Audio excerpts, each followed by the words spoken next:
इलाका किसी का हो, धमाका संजीत राजलोमा का ही होगा।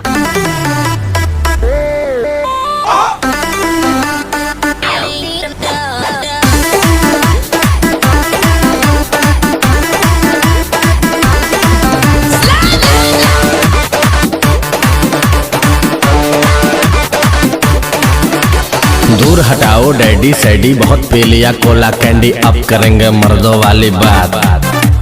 खूब पियेंगे बियर सियर, साथ में लेके सेक्सी डियर, पार्टी चलेगी सारी रात। अरे व्यास अपने अंदाज में बोला। दूर हटाओ डैडी सैडी, बहुत पी लिया कोला कैंडी, अब करेंगे मर्दों वाली बात।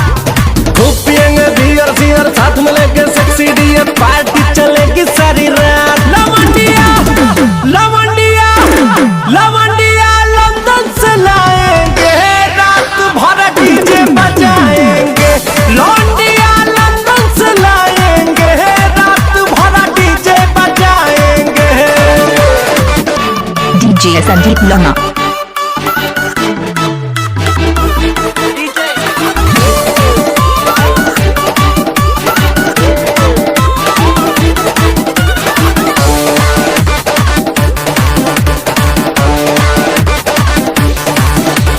रजनी के स्टाइल में सिगरेट जलाएंगे, धुएं का छल्ला बनाकर उड़ाएंगे।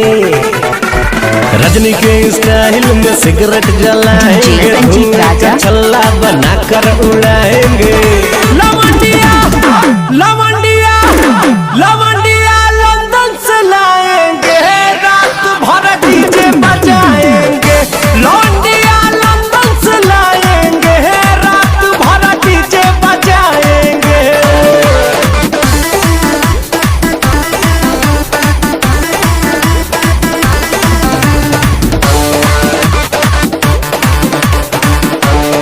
डीजे संदीप लोमा। अंग्रेजी बेबी को देसी पिलाएंगे, भोजपुरिया गानों पे ठुमका लगाएंगे। अंग्रेजी बेबी को देसी पिलाएंगे, भोजपुरिया गानों पे ठुमका लगाएंगे। लवंडिया लवंडिया लवंडिया लंदन से लाएंगे, रात भर डीजे बजाएंगे। लौंडिया लंदन से लाएंगे, रात भर डीजे बजाएंगे।